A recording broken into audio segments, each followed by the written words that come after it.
Hey, I'm Scott at ediblemusic.com. If you're not a drummer and you're having some trouble getting started with writing drums into your songs, that's kind of understandable simply because it's an instrument that you might not be very familiar with. And even if you've tried to pull in some loops that you found or that might be included with your software into your song, they might not fit very well. And so instead of relying on loops or leaving you in that frustrating spot, I want to help you get an easier time making drums and how to think about adding drums to your songs in ways that can help out in some cool ways some of the sense of groove and feel that your song might want to express. And before you even get started in the software, you can start to think about making drums in terms of how you want the listener's body to respond to the song that they're listening to. If it's a really energetic song, then of course you'll want to have a pretty upbeat drum beat. If it's a laid back song, you might want to have something that's a little more sparse. Also, if you are writing for a very specific genre, like, say, for example, trap or dance music, you might want to have some emphasis on the hi-hats. If you're writing rock music, you might want to have a lot of emphasis on the snare. Things like that. Genre can determine how you'll approach your drums. Tempo and groove can determine how to approach your drums. So think about that conceptually first and decide how you want the drums to feel, and then you can start applying that. And once you've done that, then there are a few ways that you can start to build your beat. Now we'll talk about how to make your drums and how to approach making them. Once they're made though, I want you to make use of the guide that I made for you to get really nice and punchy drums. It'll walk you through the process of using EQ and compression to bring out the energy of the drums and really drive the energy of the song overall as well. Okay, you can get it at ediblemusic.com/punchy. Now, when we're starting drums, and I want to start where you might be as well. Say you have a chord progression or a little melody, and you want to start building up some drums with that, then you can start to think about your drums in terms of the frequency areas that each part of the drum occupies. You've got your kick drum, which will be in the low frequencies. Your snare drum will be kind of in the mid and starting into the high. And then your hi-hat will be in the higher frequencies. And depending upon which one of those you emphasize, that can influence the groove and the tempo of the song that you're working on. If you start out with a little melody like this, and you add a snare to the 2 and the 4, and I'll just copy this. When you have a snare on the 2 and 4 like that, that's called a backbeat. So it's sort of allowing the drums to sort of sit back and have a groove, but the instruments are driving the song forward more so than the drums. Then you could add some hi-hats, and I'm just going to pause this for a sec.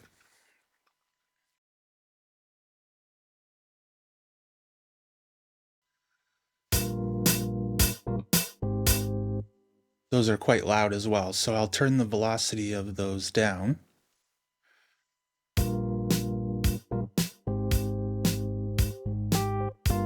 So right now the hi-hats are just occupying the same hits as the kick and snare. If you have the speed of the hats faster,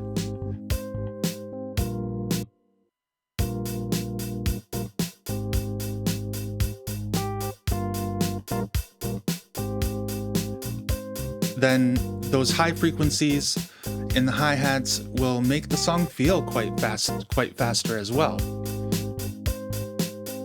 And another little quick tip, when you have hi-hats, it's a good idea to adjust the velocity. I've got every other hi-hat selected here.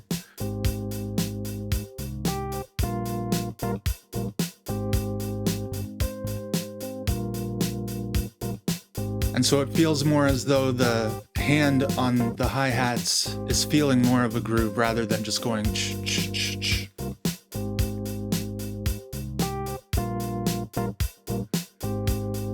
But if I turn those off again, Feel the tempo there, and then when I bring them in, it feels much faster. It makes the listener's body move differently to the song. So that's the first way that I want you to think about making drums for your song, is the relationship between the different drum parts and different frequency areas, and how those different drum parts can influence the speed of the song, or at least the way that the song feels. If I have those hi-hats off, then the tempo of the song feels a little bit slower, but then when the hi-hats are in, it picks up quite a bit. And another thing that you can do once you've got a basic pattern going is to also think about variations. The first part is to think about conceptually how you want the drums to feel, how you want them to influence the way that the song feels to the listener.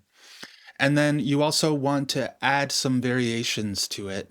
So you've got this core beat that you've been making, and then you can adjust some things and make some differences that will match the dynamics of the song as they unfold. So here I've got an 8-bar loop so far. Maybe right there at the end of the 4th bar, you might want to add a little double snare hit.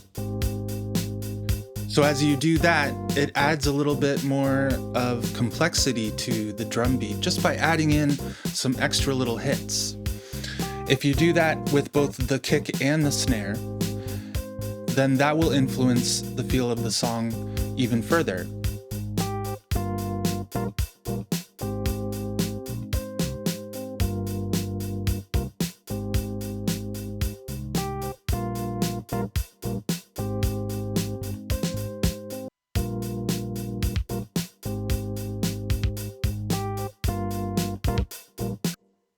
So 2 bars at a time here, I'm going to add some little nuances to the kick and the snare pattern. That backbeat remains in place, but what I'm doing is I'm adding extra little hits. Now, as a full pattern, it gets kind of confusing because it changes so much, and having these kicks in different places doesn't really allow the groove to be in place. But I just wanted to show you, for the sake of example here, that as you build forward, you can add some extra little hits, and each of these little 2-bar groupings sounds quite different and influences the feel of the song quite differently as well. Now you can do the same thing with the snare. If I leave the first 2 bars as they are, for the sake of familiarity here, and these next 2 bars, I'll move the snare around.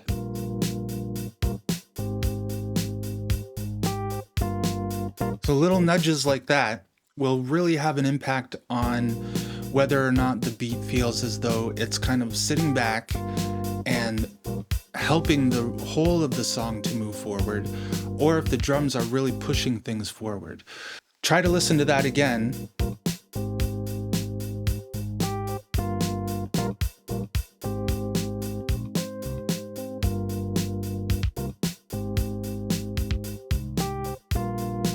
Approaching the kick and snare in that way is really useful, but because you might be starting with an existing melody or a little riff that you have, you might want it to match with the music quite closely.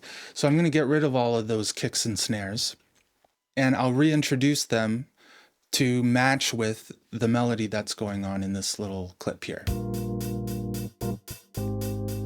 just going to turn these off for now.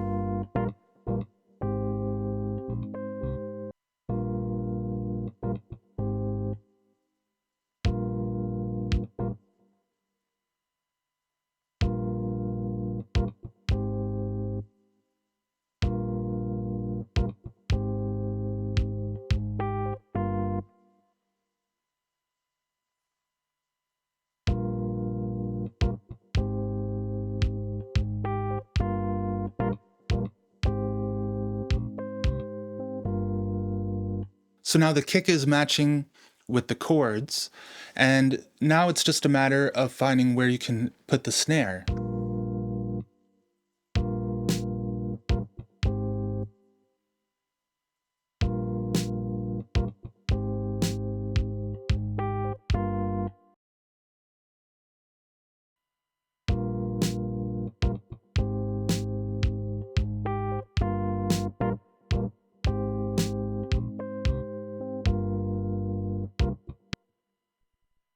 And again, if you were to add those hi-hats back in now, that will have a real influence on the way that the tempo feels. Here, it feels a little bit staggered. I think it's cool, but it doesn't have that same groove as the backbeat does. But if you were to add in the hi-hats now, then that picks it back up again.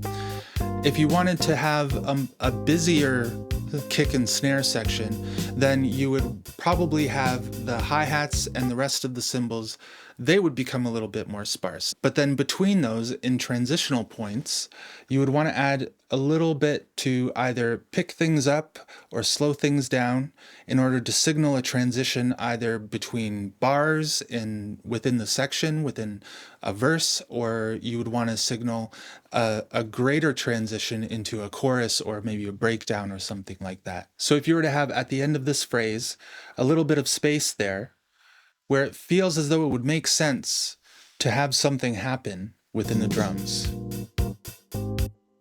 right? Then you could add maybe a little snare roll.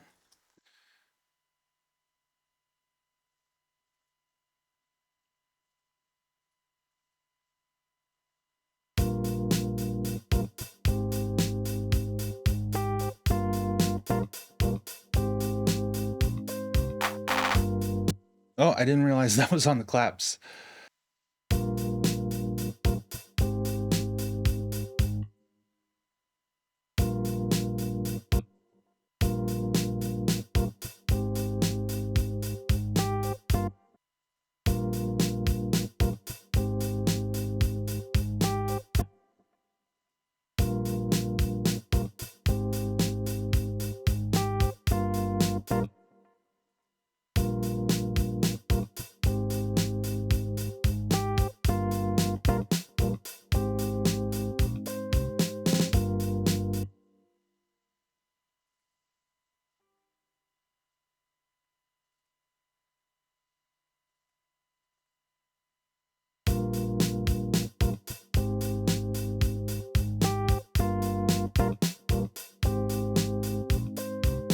Now with a roll like that, you would similarly want to adjust the velocity of it because it feels a little bit strange just to have this sort of shotgun sound.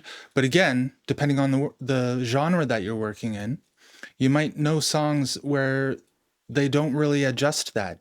It sort of sounds like a really quick succession of hits, and the aesthetic of having them sit in the same velocity area is on purpose. Here, I think that having them change a bit makes a bit more sense.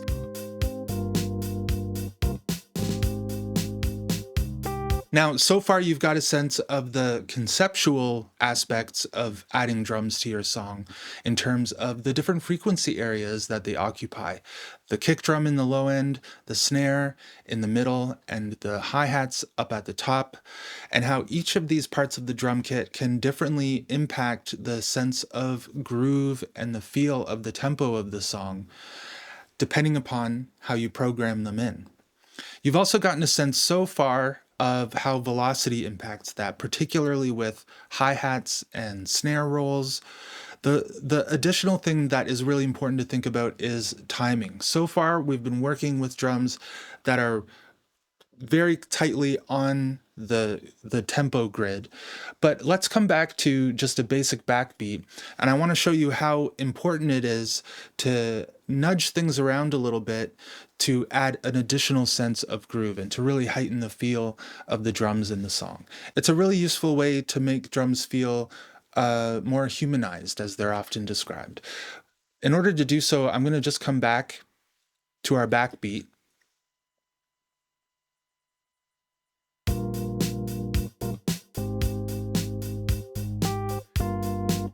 And if I select every other snare,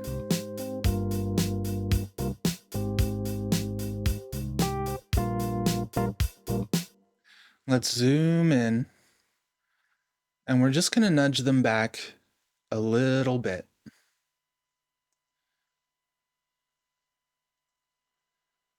And let's choose every fourth kick and nudge that one back just a little bit as well.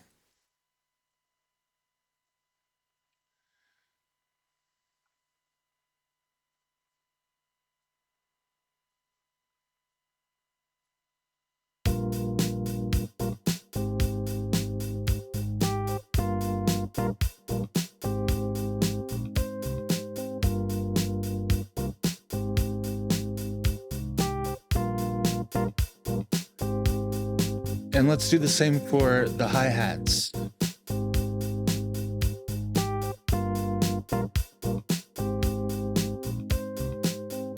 But we're instead going to move them forward just a little bit.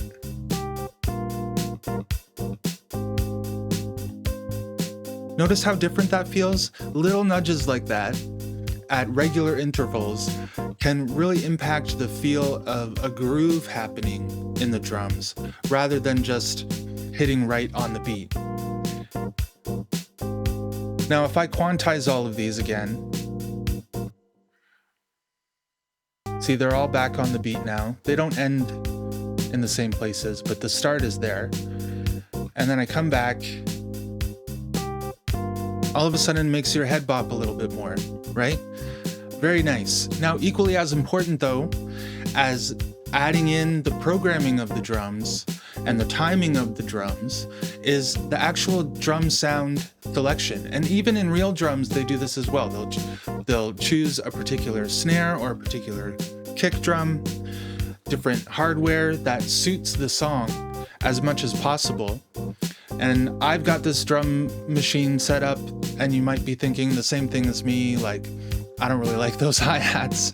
So it's important to also think about how different drum sounds influence the feel of the song as well. If I switch to an 808, that's a totally different song, right? Or a 707.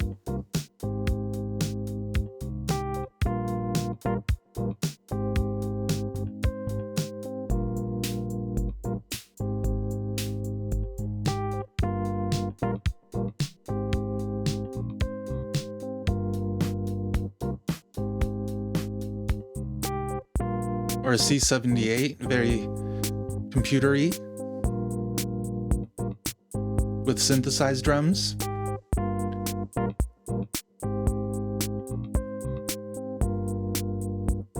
Right? So that might be another source of frustration for you, is simply that you're not really choosing the optimal drum selection that you could be. So it's worth, I think, after you've programmed the actual drum part, to move through different drum sounds and get a sense of how they change the feel of the song that you're working on. So once you've got these drums all programmed for your song and they're ready to go, you're ready to start mixing them, that's when I want you to make use of the punchy drum mixing map that I made for you.